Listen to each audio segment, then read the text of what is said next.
Je vois tout le monde. Vous m'entendez?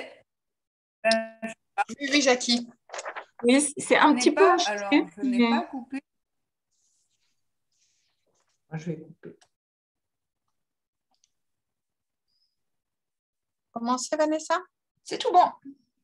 Bonjour à tous. Donc, pour ceux qui ne me connaissent pas, je suis professeure Florence Brugnon. Je suis la présidente de la Fédération des BLEFCO et je suis très contente et honorée d'introduire cette journée avec le professeur Catherine Guillemin, qui est présidente de la Fédération des SECOS. Journée de formation, d'échange surtout autour des pathologies auto-immunes et des traitements immunosuppresseurs. Quels enjeux pour la fertilité? Parce que même si on s'est beaucoup concentré ces dernières années sur l'impact des traitements des cancers sur la fertilité et du cancer lui-même, il reste encore beaucoup de questionnements, beaucoup d'interrogations, beaucoup de débats à avoir autour des parcours de prise en charge et en particulier en lien avec les nouveaux traitements qui se mettent en place autour des pathologies auto-immunes. Donc, c'est une journée d'échange. Le matin sera concentré sur l'évaluation de l'impact sur la fertilité masculine, avec une modération par les professeurs Rachel Lévy et Catherine Guillemin, et l'après-midi sur une discussion autour de l'impact sur la fertilité féminine. À la fin de chacune de ces demi-journées, nous aurons un échange autour d'une table ronde avec des spécialistes de pathologie auto-immune, dermatologues, gastro-entérologues, médecins internistes, spécialistes de maladies rares et gastro-entérologues pour échanger sur les parcours, l'optimisation des parcours, les questionnements que l'on peut encore avoir autour de certains traitements, autour de certaines pathologies. Donc, je vous propose de commencer dès maintenant cette matinée sur l'impact sur la fertilité masculine. Et donc, je laisse la parole au professeur Rachel Lévy. Bonjour, merci Florence pour cette introduction. Donc moi, je suis chef du service de biologie de la reproduction sécosse à l'hôpital Tenon, donc à PHP Sorbonne Université, et je suis vice-présidente des BLEFCO. Catherine? Bonjour à tous, merci d'être là avec nous pour cette journée qui est une journée originale. Et donc, moi, je suis professeure de biologie de la reproduction à Marseille, responsable du service de biologie de la reproduction et du SECOS à Marseille, et présidente de la Fédération française des SECOS. Et donc, je remercie Florence ainsi que Nathalie Rive, qui était présidente jusqu'à l'année dernière de la Fédération, pour l'organisation de cette journée. Je suis ravie d'être modératrice sur cette première partie de journée avec Rachel Lévy. Et donc, on va tout de suite commencer cette première session consacrée à l'impact sur la fertilité masculine, l'impact des traitements sur la fertilité masculine. Et je donne la parole au docteur Pierre Di Pizio. Donc, le docteur Pierre Di Pizio est médecin biologiste spécialisé en biologie de la reproduction au laboratoire de biologie de la reproduction BioLBS et il travaille à l'assistance, dans le cadre de l'assistance médicale à la procréation au sein de la clinique Mathilde à Rouen. Pierre, vous avez la parole. Merci beaucoup Rachel, merci beaucoup aux organisateurs de cette journée. Alors, j'essaye d'avoir mon petit topo qui apparaît. Est-ce qu'il est là? Vanessa, je ne vois pas mon topo. Alors, je te laisse prendre la main et de faire ton écran partagé. Est-ce que tu l'as ouvert ou pas? Ah non, je ne l'ai pas ouvert. D'accord. Est-ce que je peux reprendre la parole 5 minutes? J'ai oublié une chose importante. Nous avons un support de non-sponsor pour cette journée. Donc, je tiens à remercier le temps que Pierre Di Pizio fasse son partage d'écran. Cooper Surgical. Je tiens à remercier Harrison Space, à remercier également Merck et JCD, sans lesquels cette journée n'aurait pas été possible du fait du sponsor qu'ils nous apportent pour que l'on puisse échanger autour de cette journée importante. Je laisse maintenant la parole à Pierre Di Pizio.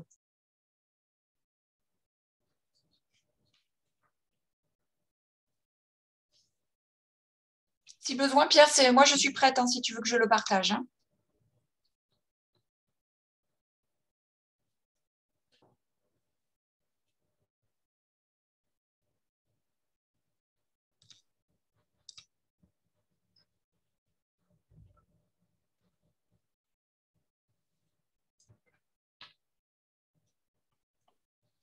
Pierre est toujours là?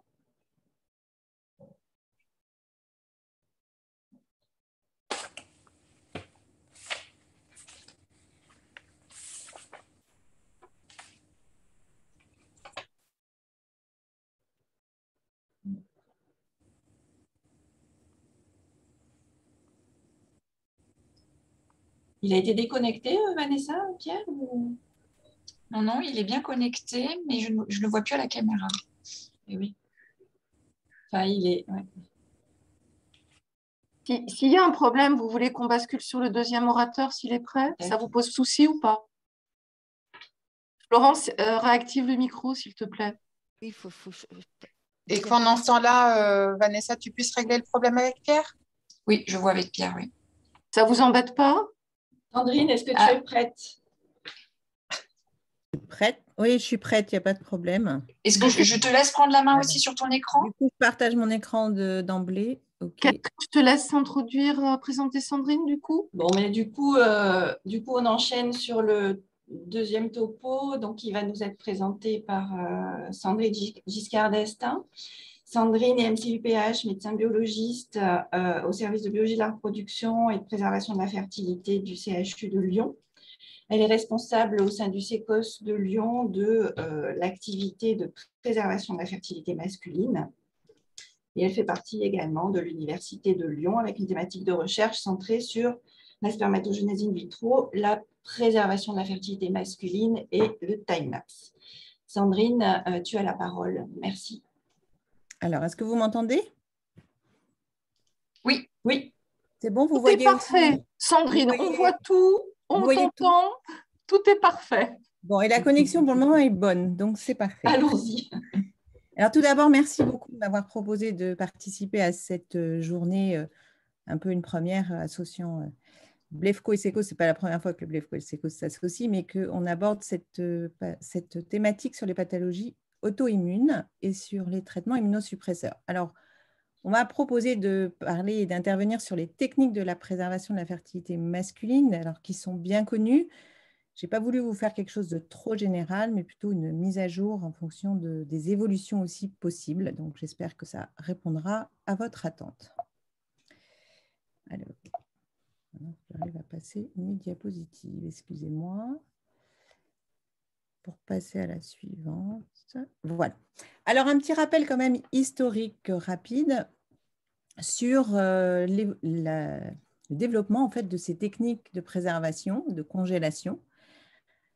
Il faut remonter plus de 300 ans en arrière pour retrouver cet Italien Spallanzani qui a commencé à observer que lorsqu'on met les spermatozoïdes, appelés à l'époque animalcules, dans le froid, hein, en l'occurrence c'était dans la neige, ils observaient une perte de mobilité. Puis après, bon, il n'y a pas énormément de moments historiques, jusqu'à 1946 avec la découverte par Jean Rostand du glycérol, que nous utilisons toujours aujourd'hui comme cryopréservateur pour la congélation des spermatozoïdes et qui s'avère être très utile et très efficace. Puis, les premières banques sont apparues, les banques de sperme dans l'espèce animale et plus spécifiquement chez le bovin en 1949, hein, donc on est quand même quelques années en arrière.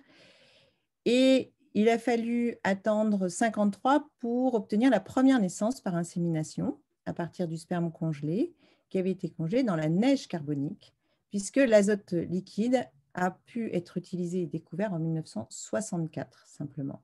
Donc il y a bientôt 60 ans. Et enfin, les premiers sécos sont apparus en 1973. Donc, vous voyez qu'il y a eu quand même une latence assez importante et depuis 1973, une accélération sur les méthodes de congélation et l'étendue surtout des indications de congélation. Alors, quelles cellules on doit préserver pour la préservation de fertilité masculine? Eh bien, tout dépend du développement pubertaire du patient. Un rappel sur la spermatogenèse. La spermatogenèse se met en place à partir de la puberté. Donc, avant la puberté, sont présents dans les tubes séminifères des testicules uniquement les cellules souches que l'on appelle les spermatogonies, voire même les SSC, vraiment les cellules souches de la spermatogenèse.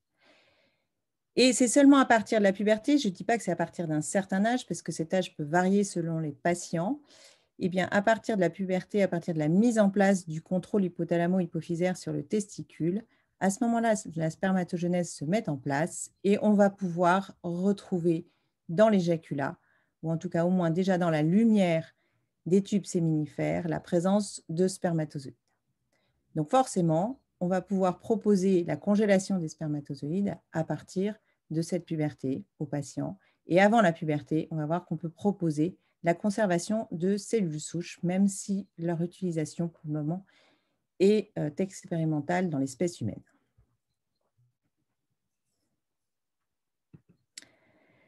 Alors, pour les spermatozoïdes, déjà, comment les récupérer?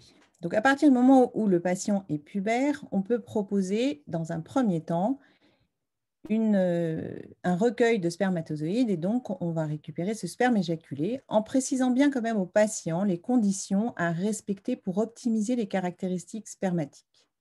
À savoir, recommander un délai d'abstinence de 2 jours minimum à 5 jours. On peut aller même jusqu'à 7 jours, mais c'est vrai qu'en demandant 2 à 5 jours, en général, le délai est mieux respecté. Le recueil de sperme doit se faire au laboratoire.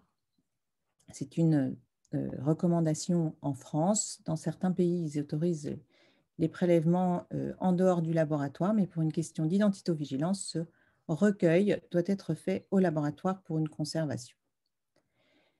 On est amené régulièrement à reconvoquer le patient jusqu'à 2 à 3 fois pour avoir un nombre suffisant de spermatozoïdes conservés.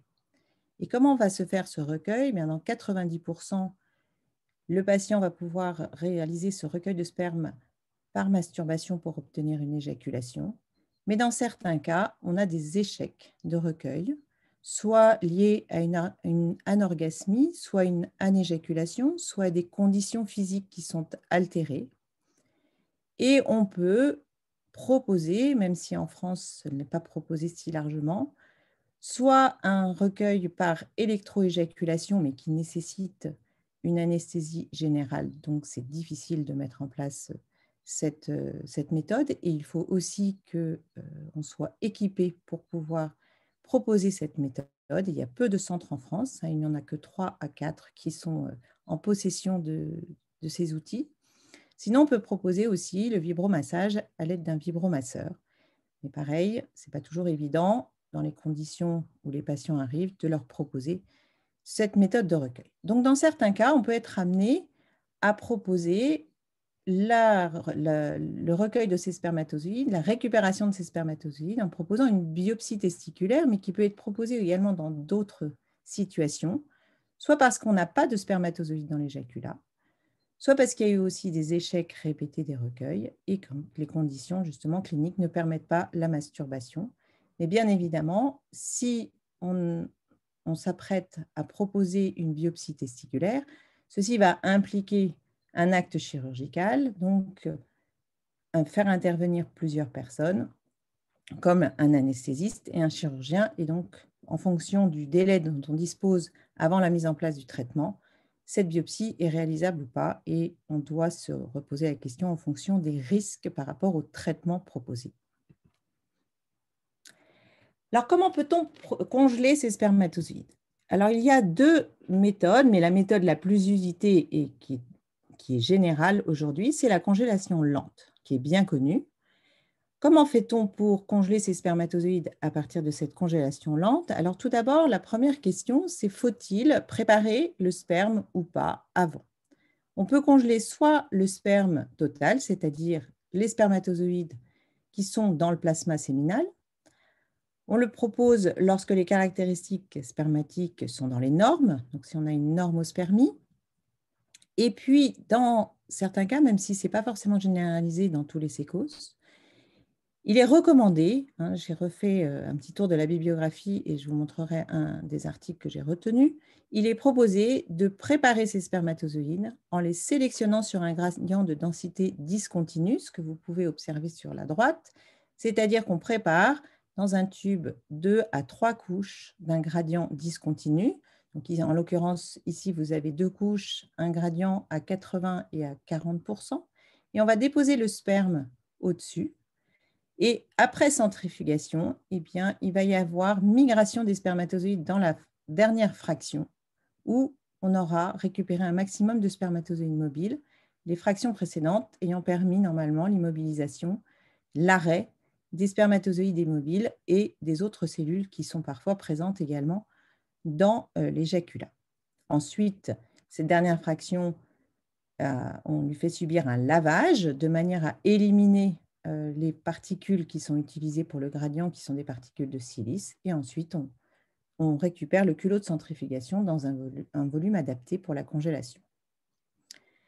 Donc, ce traitement de sperme, qui forcément va nécessiter un petit peu plus de temps, eh bien, va être proposé lorsque les caractéristiques spermatiques ne sont pas dans les normes.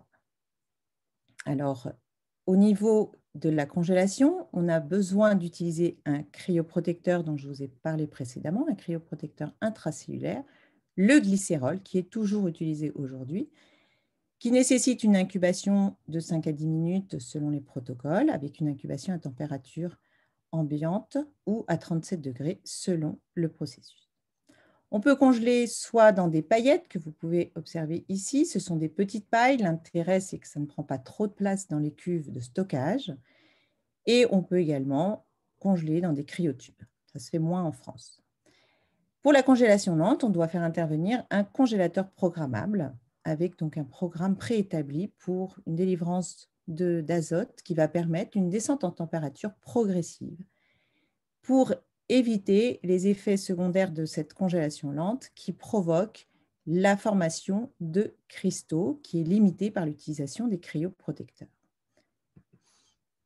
Alors, je vous ai mis un article que j'ai retenu, j'allais dire, pas uniquement parce que c'est Florence Brugnon qui est dans les auteurs, mais parce que je le trouvais intéressant justement sur l'intérêt du traitement de sperme, même si cette étude ajoutait en plus l'étude de l'ajout d'hypotaurine pour voir si ça pouvait améliorer la qualité du sperme après congélation, puisqu'il ne faut quand même pas oublier que cette congélation, même si elle est bien maîtrisée, cette congélation lente, on observe quand même des paramètres qui sont modifiés après la congélation, dont la mobilité, la structure de la membrane, et certains articles relayent également un impact sur la fragmentation de l'ADN, sur la réaction acrosomique. Donc, il y a pas mal d'études qui ont essayé de comparer différents protocoles ou différentes méthodes de congélation pour voir comment limiter cet impact. Alors, dans cet article, justement, il y a plusieurs paramètres qui ont été étudiés et le fait de traiter le sperme sur gradient de densité, donc de sélectionner au préalable les spermatozoïdes mobiles, eh bien, a un impact positif sur la mobilité totale et progressive qui est plus élevée avec le traitement de sperme que sans traitement de sperme. Le potentiel de membrane mitochondriale également reste plus élevé et la fragmentation de l'ADN est inférieure lorsque le sperme a été traité au préalable de la congélation. Et ces trois paramètres montraient des différences significatives. Je vous ai dit que lorsqu'on ne pouvait pas obtenir un recueil de sperme ou lorsqu'on étudie la qualité du sperme et qu'on ne voit pas de spermatozoïdes, on peut être amené à proposer une biopsie testiculaire que l'on appelle donc une thésée, qui veut dire l'extraction de spermatozoïdes testiculaires à partir donc d'une biopsie. Alors, lorsqu'on réalise une biopsie, on va bien sûr endormir le patient, faire une incision au niveau de la peau du scrotum pour aller récupérer directement au niveau des testicules des biopsies. Alors, cette biopsie, elle peut être unilatérale, bilatérale en fonction des résultats qu'on va observer. On va à ce moment-là récupérer des tubes séminifères qui sont très pelotonnés au moment de la récupération au bloc opératoire. On va être amené à dilacérer, donc à dépelotonner et à ouvrir, soit à partir d'aiguilles, soit à partir de lames qui sont utilisées pour extraire les spermatozoïdes qui sont présents dans la lumière, normalement, de ces tubes séminifères. Puis, une fois que l'on a dilacéré ces tubes, après un certain temps d'incubation, on va récupérer le surnageant, dans lequel, puisqu'on met ces tubes séminifères dans un milieu de culture, on le récupère, ce surnageant. Et alors là aussi, il y a deux méthodes. Certains congèlent directement la suspension cellulaire, sans faire de traitement au préalable. Un des inconvénients, c'est qu'il y a un volume important de ce volume de milieu de culture. Et puis, c'est très dilué au niveau donc, de la méthode de congélation. Et donc, on peut être amené à avoir plusieurs paillettes finalement pour très peu de spermatozoïdes. Donc, d'abord, on va occuper une place plus importante de stockage. Et puis, au moment de l'utilisation, au moment de la décongélation, ça va prendre plus de temps également de décongeler plusieurs paillettes. Alors, on propose le traitement de ce surnageant, de cette suspension cellulaire sur un gradient de densité qui peut être monocouche, de manière à limiter donc un gradient 50% par exemple, pour limiter justement la sélection et récupérer le maximum de spermatozoïdes. Ensuite, on observe après le culot de centrifugation une petite partie du volume pour voir si on a bien des spermatozoïdes comme on peut le voir ici. Et à ce moment-là, on peut décider de la congélation. On utilisera le même cryoprotecteur, le même protocole, et on peut congeler également dans des paillettes, dans des cryotubes, et ça fait intervenir l'utilisation d'un congélateur programmable. Donc, cette congélation lente, elle fait intervenir ce cryoprotecteur de façon, j'allais dire, consensuelle et internationale, donc le glycérol, qui a bien montré son action de protéger les cellules des impacts de la congélation. Je vous ai parlé d'une congélation lente. Alors ici, vous avez un exemple de protocole avec 3 pentes qui permet progressivement de descendre la température pour limiter les effets de la congélation. Et on utilise en plus ce que l'on appelle une méthode de seeding à moins 8 degrés pour les spermatozoïdes qui va permettre de limiter l'impact des cristaux de glace qui se forment malgré tout, même s'ils sont limités aussi par cette technique de descente en température lente et qui peuvent être néfastes justement sur la structure du spermatozoïde et avoir un impact sur la mobilité, sur l'ADN, comme je vous l'ai dit, sur l'acrosome. Donc, le principe des cryoprotecteurs, c'est d'abaisser le point de congélation, de limiter la vitesse de formation des cristaux de glace, ces cristaux de glace se formant d'abord dans le milieu extracellulaire, puis pouvant se former dans le milieu intracellulaire. Alors, l'avantage des spermatozoïdes, c'est que ce sont des cellules avec un faible volume de liquide, puisqu'il y a très peu de cytoplasme, d'où le fait que cette cellule ait pu être congelée facilement dès le démarrage, si on compare par rapport à l'ovocyte dont on va parler cet après-midi. L'induction de la cristallisation, donc de la formation des cristaux, est permise par le seeding qui consiste en fait à appliquer soit on peut faire un seeding manuel en appliquant une barre métallique très froide sur les paillettes, soit c'est un seeding automatique. Et donc, vous voyez, on a un abaissement du point de congélation et ceci va également limiter les effets de cette congélation et limiter les effets néfastes sur la cellule. Si on regarde les avantages et les inconvénients de cette congélation lente, parmi les avantages, c'est que c'est une technique qui est bien maîtrisée. On retrouve des taux de naissance, alors dans certaines publications, plus avec une congélation tout venant en dehors de certaines pathologies, avec un taux de naissance jusqu'à 49% chez des patients qui avaient congelé leurs spermatozoïdes. Cette étude concernait plus de 800 patients.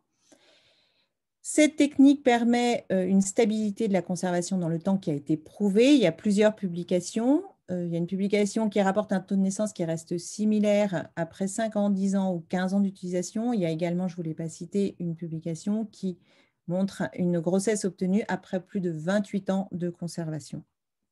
Donc, on voit bien que ces spermatozoïdes restent stables grâce à cette congélation dans l'azote liquide.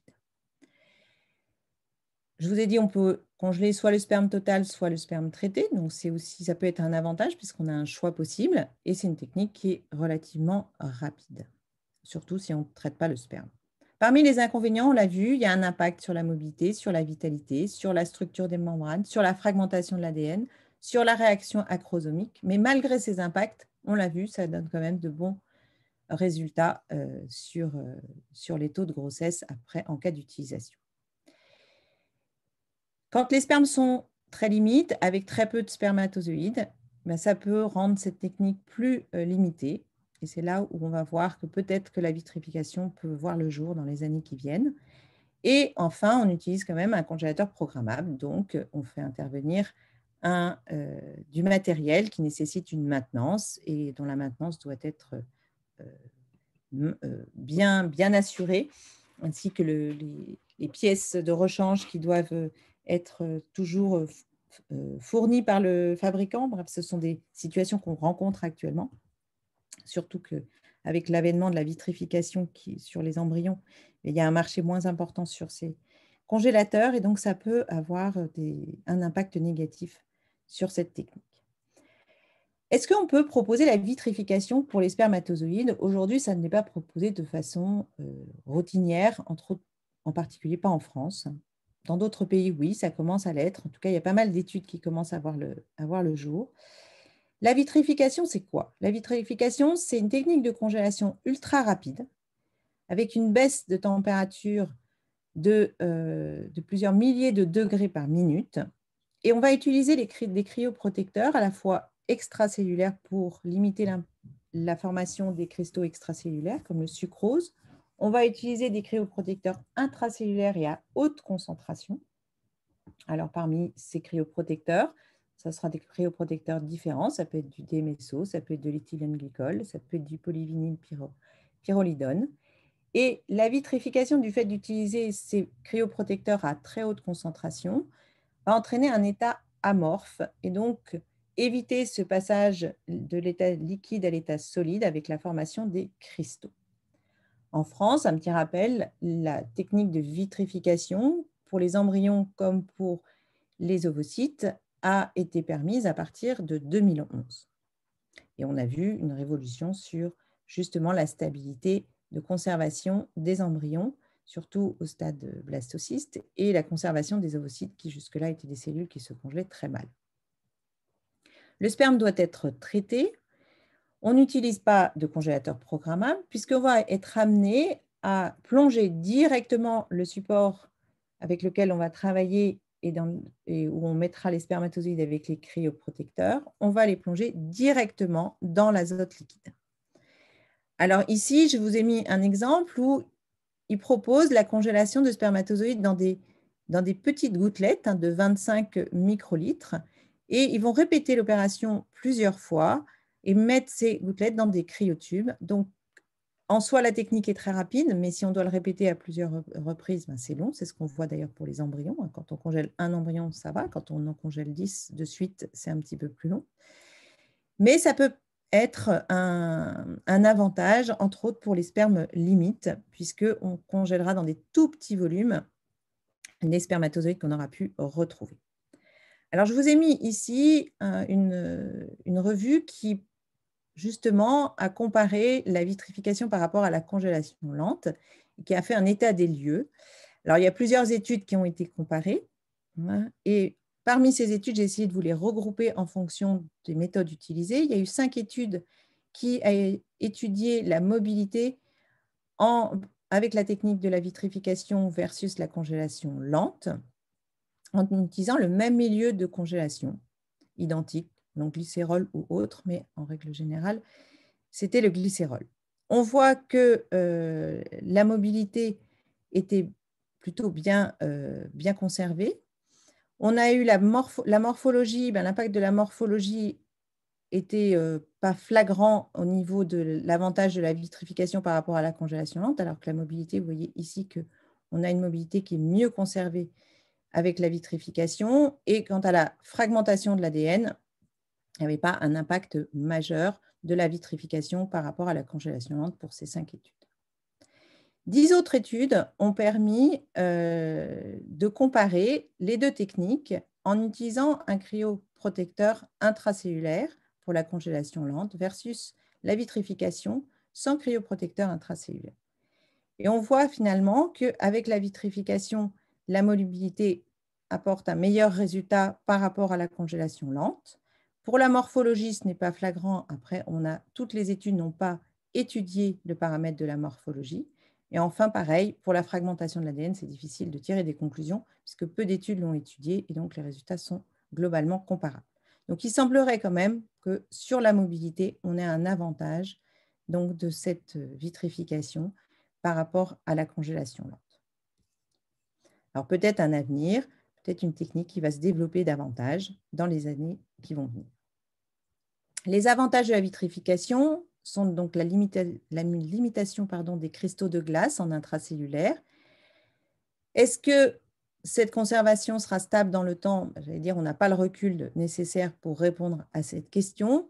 On pourra se baser plus sur les résultats qu'on a avec les ovocytes et les embryons. Et pour le moment, en effet, on a une stabilité à partir du moment où on maintient bien les échantillons immergés dans l'azote liquide.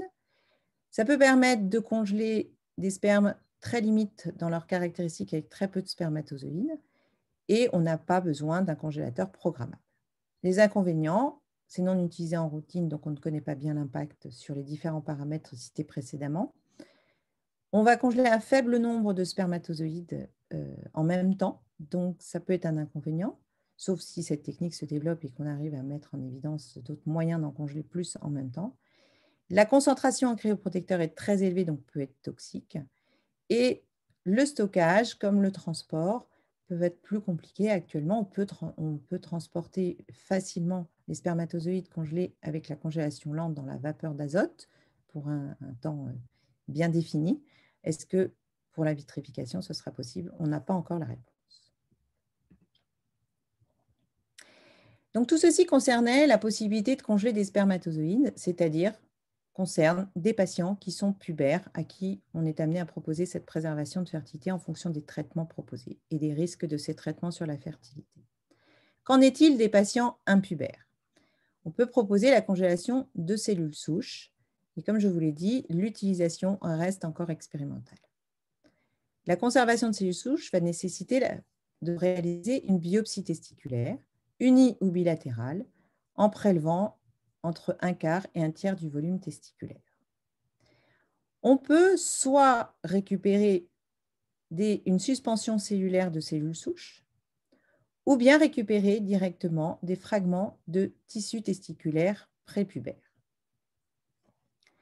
Les avantages et inconvénients de la suspension cellulaire. Les avantages, c'est qu'on n'a pas, alors ça ne va pas concerner les pathologies auto-immunes, mais comme c'est vrai que ce sujet concerne également des patients suivis en oncologie, on n'aura pas de risque de réintroduction de cellules malignes, mais en effet, pour les pathologies auto-immunes, ce n'est pas un avantage à mettre en avant.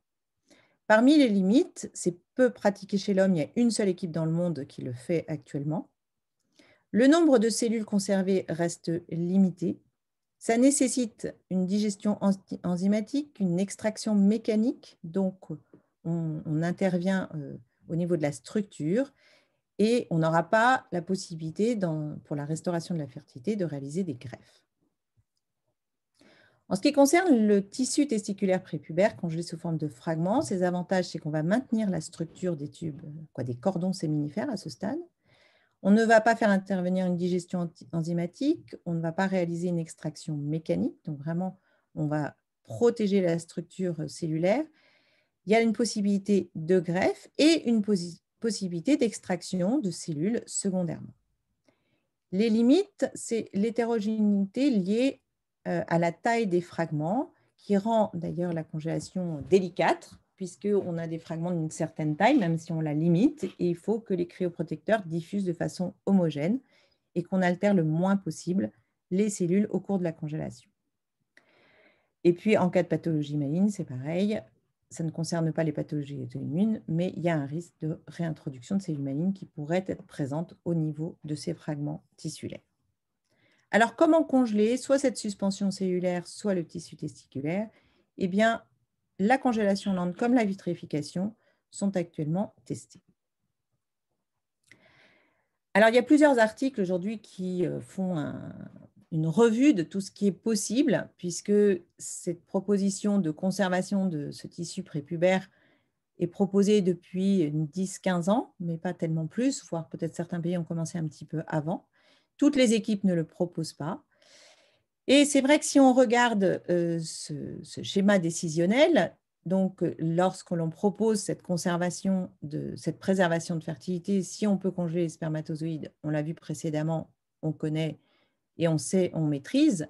Si on conserve les tissus, à ce moment-là, va se poser la question de congeler pendant très longtemps, pendant un temps qui est certainement non défini aujourd'hui, sachant qu'en plus, on va proposer ça à des personnes prépubères, à des garçons prépubères, donc très jeunes.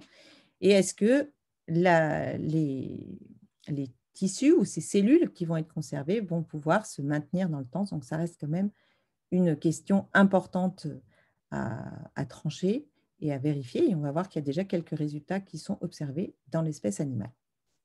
Après, comment est-ce qu'on va pouvoir réutiliser ces tissus? On va avoir différents exemples. Soit on va pouvoir transplanter ces cellules ou les greffer. On va pouvoir greffer du tissu ou alors réaliser ce que l'on appelle la spermatogénèse in vitro à partir des cellules souches. Donc, on va voir quelques résultats sur ces différents. Sandrine, excuse-moi. Oui. Sandrine, je pense qu'il faudrait bientôt conclure. Je suis désolée. D'accord, il n'y a pas de problème. C'est presque, je vais passer un petit peu plus vite sur certaines choses. Alors, la question de la conservation sur du long terme, je vous ai dit, il va falloir conserver ces cellules assez longtemps. Et vous voyez qu'on a un taux de survie, par exemple, des cellules souches qui a été calculé à 55%, plus ou moins 23%. Et donc, ça fait partie des questions importantes à soulever. Alors, que ce soit la suspension cellulaire ou les fragments tissulaires, on va utiliser des techniques de congélation qui peuvent être soit la congélation lente, soit la vitrification, selon les équipes. Ici, je vous avais mis une revue un petit peu des études qui ont pu être faites. Rapidement, la restauration de la fertilité à partir des cellules souches peut être faite en greffant ces cellules par injection dans les tubes séminifères ou dans le rététestis sous un contrôle échographique. Et vous pourrez observer qu'on a déjà quelques résultats. Et je vous parlais de la durée de conservation. On a pu voir qu'on peut conserver chez la souris jusqu'à 14 ans ces cellules avec une certaine stabilité. On peut réaliser ce que l'on appelle une morphogenèse de novo testiculaire par greffe de ces cellules souches en associant des cellules de Sertoli, des cellules de Leydig et des cellules péritubulaires. Et ceci a été testé dans différentes espèces, même chez le singe, en donnant des résultats de restauration de cette morphogenèse. On peut mettre en culture ces cellules souches avec des facteurs de croissance et on voit que la spermatogenèse a pu être obtenue avec une descendance chez la souris. Et on voit qu'après plus de 3 mois de culture, on arrive à multiplier les cellules, ce qui est un point très important. À partir des fragments testiculaires, on pourrait réaliser des greffes hétérotopiques ou orthotopiques. Dans l'espèce animale, on peut faire des autogreffes ou des xénogreffes. Chez l'homme, ça serait uniquement des autogreffes. Et enfin, la spermatogénèse in vitro. Il y a déjà des résultats obtenus chez la souris et chez le rat, avec possibilité d'une descendance. Et chez l'homme, il y a déjà eu aussi la possibilité d'obtenir des cellules entre spermatides et spermatozoïdes. Donc, déjà des résultats qui sont tout à fait encourageants. Ce schéma, je passe rapidement, vous résume justement les différentes possibilités d'utilisation de ces tissus ou de ces cellules en suspension qui ont été congelées. Et enfin, n'oublions pas l'impact de ces techniques de congélation sur la qualité des cellules. Donc, je vais laisser la parole. Alors, normalement, le topo d'après devait être les stratégies proposées. Donc, on va d'abord revenir sur les traitements. Et puis après, on verra quelles stratégies proposer en fonction du risque des traitements qui sont donnés dans ces maladies auto-immunes. Est-ce que c'est des traitements à haut risque ou il faut vraiment faire le maximum pour la préservation de la fertilité, ou bien on est dans des risques modérés et faibles. Et là, à ce moment-là, on peut rediscuter l'intérêt de cette préservation de fertilité. Je vous remercie. Merci beaucoup, Sandrine. Et en effet, c'est tout l'enjeu du topo de Pierre et on espère cette fois que c'est bon pour Pierre. Est-ce que vous m'entendez bien déjà? Oui, oui, ça marche. Bon, je suis vraiment désolé pour ce contretemps. Donc, je vais essayer de faire au mieux pour mon topo. C'est bon, tu as bien partagé, on peut lancer. Vous avez ce qu'il faut. Eh bien, écoutez, merci beaucoup aux organisateurs de la journée. Vous voyez bien le topo ou pas? Oui, oui, oui. Oui, ouais, il faut le mettre en plein écran, si tu peux. Là, vous l'avez en plein écran ou pas? Non, moi, en tout cas, je ne l'ai pas. Vous l'avez en plein écran, vous? Non, pas plein écran. Alors, moi, je suis en plein écran. Ça va peut-être venir. Alors, oui, peut-être essaye d'agrandir l'image alors pour qu'on voit un petit peu mieux. Parfois, ça bloque le plein écran, mais ce n'est pas grave. Hein, si des fois, alors, mais je sais que ça va peut-être bugger, mais peut-être en enlevant le partage et en remettant le partage. Ah, on va enlever le partage. Prenez des risques. Ouais. Donc, arrêtez le partage. Et en le remettant. Il faut le mettre en plein écran avant le partage. Hein. Oui, oui. Merci, hein, Sandrine. Merci. J'en prie. En fait, j'ai pas une bonne idée. Toujours pas? Non, non. Non, bah, c'est pas grave. Allez, tu agrandis au maximum et puis du coup, tu feras défiler les diapos, c'est pas grave. Ah, on a perdu le partage. Donc, on va faire ça. Attendez, je vais réussir. Sinon, Pierre, tu veux pas laisser Vanessa faire le partage? Est-ce que vous l'avez? Ah, c'est bon, c'est c'est tout bon. Ah ben voilà, c'est parti. Je suis désolé, Allons-y, c'est très laborieux, mais voilà, on est parti. Non, c'est bon, Pierre, il n'y a pas de souci. Alors, donc, je vais traiter moi aujourd'hui de l'impact des traitements immunosuppresseurs sur la spermatogenèse. Je vais vraiment me focaliser sur la spermatogenèse et pas sur les effets autres que la spermatogenèse. Donc, petit rappel légal, on est d'accord tous ensemble qu'il faut proposer une préservation de fertilité à toute personne qui va avoir un traitement potentiellement à risque d'altérer sa fertilité. Donc, susceptible, je l'ai surligné pour qu'on puisse proposer ça largement à nos patients sans trop se poser de questions. À partir du moment où on se pose la question d'une altération de la fertilité, on propose d'emblée une consultation avec un médecin de la reproduction et on propose une congélation spermatique. Alors, les petits rappels physiologiques, c'est aussi pour aller très très vite. La spermatogenèse, c'est 74 jours. On retient un peu ce chiffre pour évaluer donc, le temps d'arrêt d'un traitement avant de pouvoir espérer concevoir et ne plus avoir de molécules au niveau du sperme. On verra que ça peut être aussi un peu plus long. Pour le petit rappel physiologique, on a donc les cellules de Sertoli qui vont être des cellules de soutien au niveau du stroma testiculaire. Les cellules de Leydig qui vont produire donc la testostérone, la fonction endocrine du testicule. Et il faut savoir que le testicule est un organe très sensible aux traitements, aux chimiothérapies, aux radiothérapies et également aux immunosuppresseurs. Il va être aussi important de se poser la question du stade pubertaire, on en parlait tout à l'heure, pré- ou post-pubère. Alors, pour des raisons évidentes de congélation de spermatozoïdes, un prépubère ne pourra pas congeler, mais aussi en termes de sensibilité du testicule, les sensibilités pré- et post-pubères ne sont pas pareilles.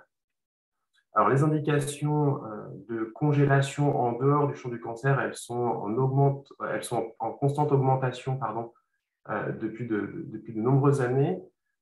Je ne parle pas non plus de la vasectomie, mais pour tout ce qui va être les maladies auto-immunes, on a une augmentation constante de ces indications-là. Je vous ai mis des petits exemples de maladies auto-immunes, de maladies de système, de connectivité, des greffes d'organes. Ce n'est pas du tout exhaustif, évidemment. Alors, il y a 3 questions que l'on va se poser avant de mettre en place le traitement immunosuppresseur. D'abord, la gonadotoxicité, donc vraiment l'impact immédiat et au long cours sur la fertilité.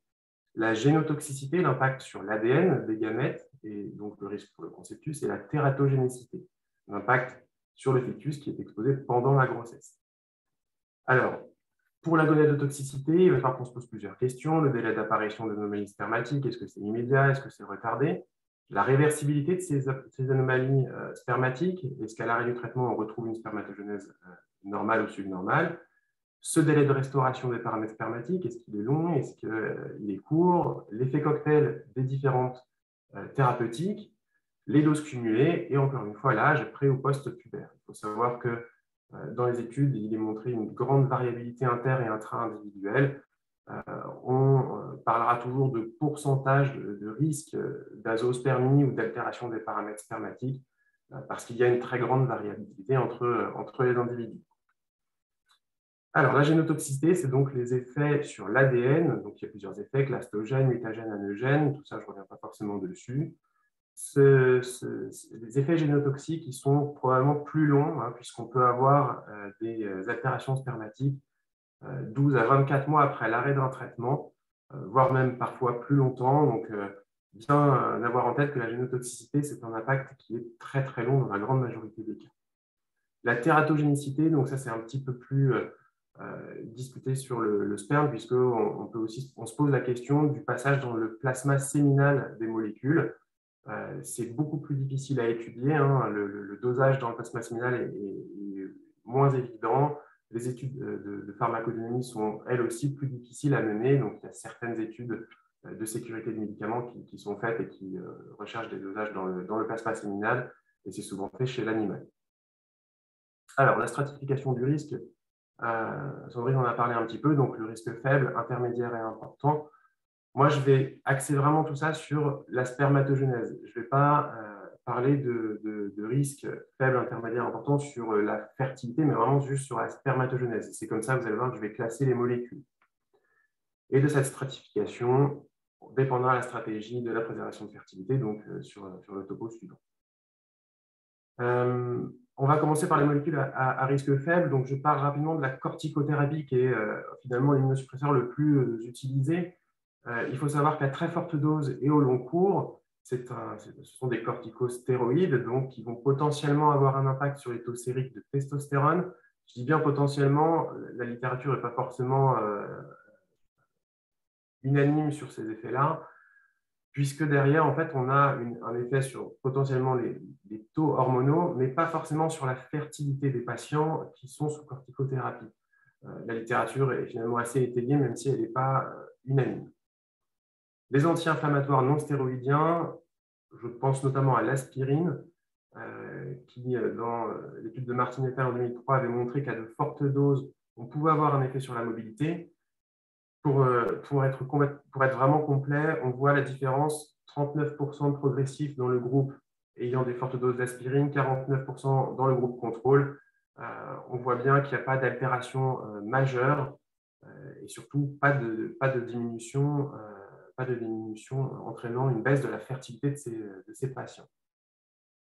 Les anti-TNF-alpha, donc une petite partie des médicaments qui finissent en MAB, c'est un blocage cytokinique qui, dans les études de sécurité, ne sont a priori pas impliqués en fertilité. La littérature est elle aussi plutôt bien étayée. On n'a pas d'effet évident sur la spermatogenèse, pas d'effet mutagène ou tératogène, ni en évidence non plus.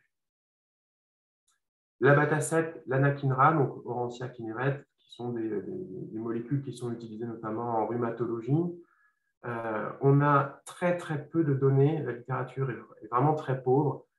Pour l'Orencia, j'ai une seule étude qui s'intéresse vraiment à l'effet sur le testicule de souris, donc il n'y a a priori pas d'effet histologique ni en évidence. Et pour l'anakinra, le Kineret, on n'a pas d'effet négatif retrouvé sur la fertilité masculine sur des petites cohortes. À chaque fois, on ne dépasse pas les 10 patients dans les cohortes des études que j'ai retrouvées. Les autres molécules en MAB, les anticorps monoclonaux, donc là, la liste n'est pas du tout exhaustive et je vais vraiment m'attarder sur les molécules immunosuppressives. Je ne parle pas des anticorps monoclonaux dans le cancer qui, elles, peuvent avoir un impact sur l'hypophyse avec des hypophysites.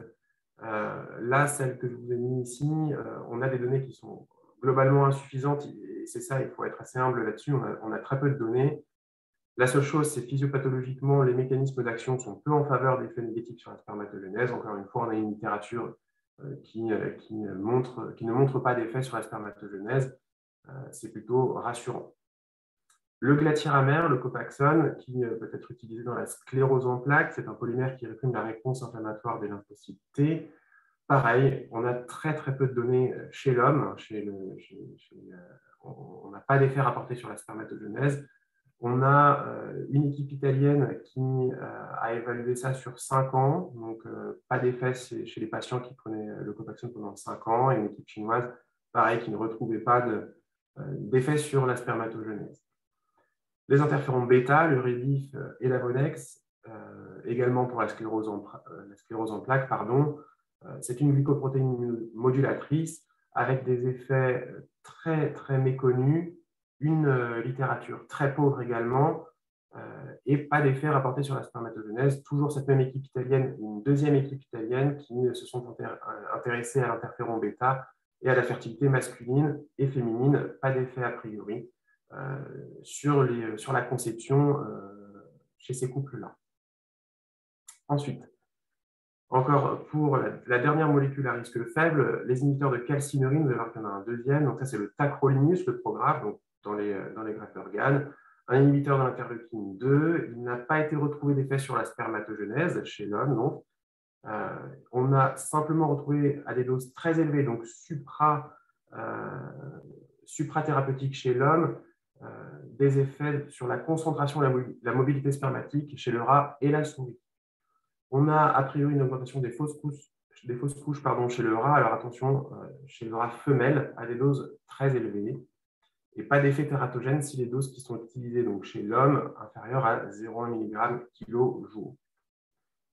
Ensuite, je vais partir sur les molécules à risque intermédiaire, donc encore un inhibiteur de la calcinurine, la cyclosporine, le Néoral, qui a à peu près le même mécanisme d'action sur l'interleukine 2. On a des effets qui sont négatifs sur la spermatogenèse, encore une fois sur la concentration et la mobilité spermatique, à partir d'une certaine dose.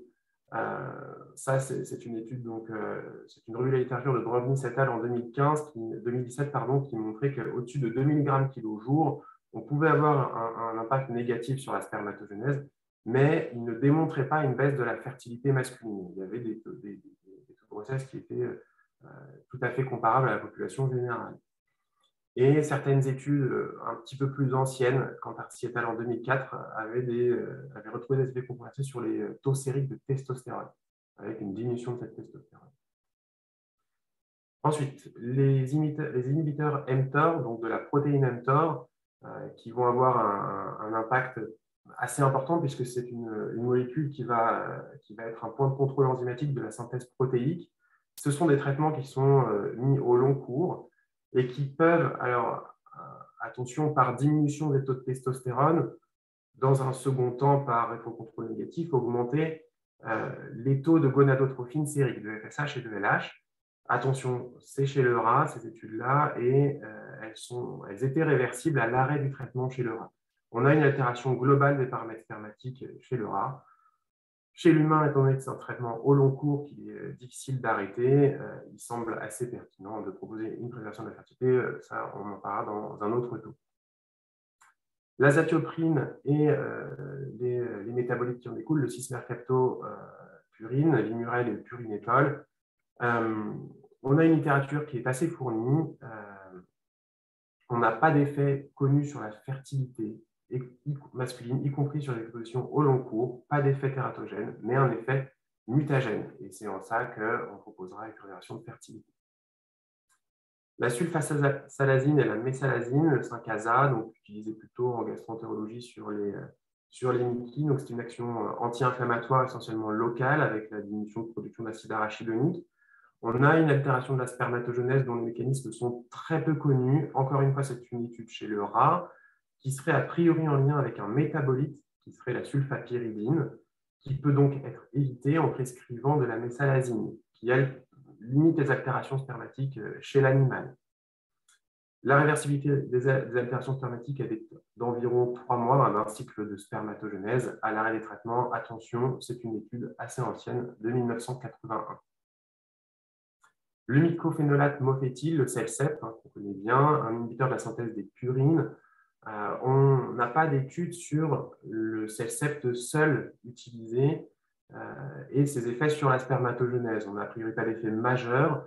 Dans la grande majorité des cas, c'est des combinaisons de thérapies. L'étude de 2006 de Kao, donc une étude chinoise, ne montrait pas d'effet majeur sur la spermatogenèse. On a par contre un effet clastogène important. Et selon Le Crat et Mitvet en 2017, l'effet tératogène est beaucoup moins évident chez l'homme. Les données du Crat montrent environ 1000 naissances d'enfants en bonne santé après exposition paternelle au CELCEP. Donc, si on fait une préservation de fertilité, c'est essentiellement pour l'effet clastogène sur l'ADN. Le méthotrexate, le Novatrex, aussi un inhibiteur de synthèse des purines, il va inhiber l'acide folique. On a des très très petites cohortes et encore une fois, souvent un effet cocktail avec plusieurs molécules qui sont données aux patients. On a des cas d'oligosospermie, voire d'azoospermie qui seraient a priori réversibles à l'arrêt des traitements. 2 études, Gutiérrez et Gulug, qui mettent cela en évidence. On a un effet mutagène important du méthotrexate et également un effet tératogène controversé. C'est un petit peu la même chose que pour le CELCEP. Le leflunomide, le terriflunomide, donc des traitements qui sont utilisés en rhumato et en neurologie pour l'obagio, pour le terriflunomide dans la sclérose en plaques. C'est un inhibiteur de la synthèse des pyrimidines. On n'a a priori pas d'effet connu sur la spermatogenèse, mais un effet tératogène majeur sur l'étude de Warnker en 2013. Le mitoxantrone, le Novantrone aussi utilisé Dans la sclérose en plaques, c'est un intercalant. Je vais le classer dans les risques intermédiaires sur la spermatogenèse, puisque dans certaines études, on a un effet négatif, mais qui serait a priori réversible à l'arrêt du traitement sur l'étude de Fro en 2018.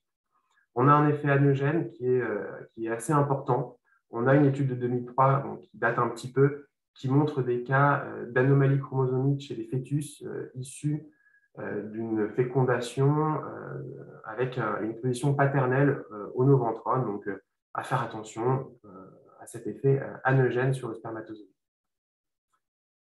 Et on va passer enfin aux molécules à risque important. Donc, le chlorambucil, le chloraminophène, c'est un agent alkylant qui peut être utilisé dans certains cas comme immunosuppresseur.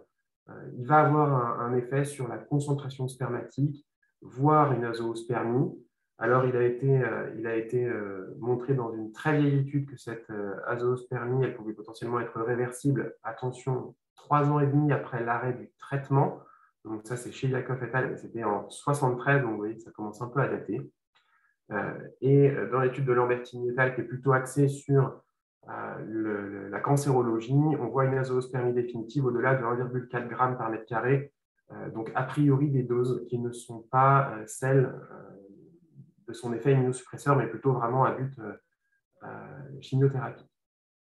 Et enfin, le cyclophosphamide, pour terminer, l'endoxan, que l'on connaît tous, un agent alkylant qui a un impact sur tous les paramètres spermatiques. Une azoospermie qui est dans quasiment 80% des cas 3 mois après le début du traitement. Il faut savoir que cet impact, il est aussi fonction de la dose cumulée de la durée du traitement, ça c'est aussi bien connu. En cancérologie, ce cyclophosphamide, on a défini une dose à partir de 19 g par mètre carré en dose cumulée sur un vertinital pour une azoospermie définitive. Et si on ne dépasse pas une dose de 7,5 g par mètre carré en dose cumulée, on a potentiellement des azoospermies réversibles. Attention à la grande variabilité inter-individuelle. Voilà pour ces molécules. Je suis désolé pour ce format un petit peu catalogue, mais il me semble assez intéressant de détailler tout ça. Alors, pour conclure, la préservation de la fertilité masculine est quand même beaucoup moins contraignante que celle féminine. Donc, je pense qu'il est important de congeler un peu par excès. On a quand même peu de situations d'urgence thérapeutique dans le cadre des pathologies auto-immunes. Donc, prendre le temps d'adresser les patients à un médecin spécialisé en préservation de fertilité, ça me semble vraiment essentiel.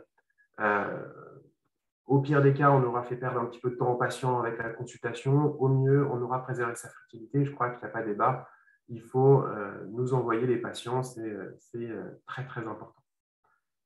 Vous avez vu que dans mon topo, j'avais quand même beaucoup de molécules pour lesquelles les effets sur la spermatogenèse n'étaient pas connus. Il faut vraiment rester humble là-dessus et continuer à observer tout ça. On n'a pas notamment d'effets sur la spermatogenèse au long cours, donc il faut surveiller les patients qui sont sous immunosuppresseurs.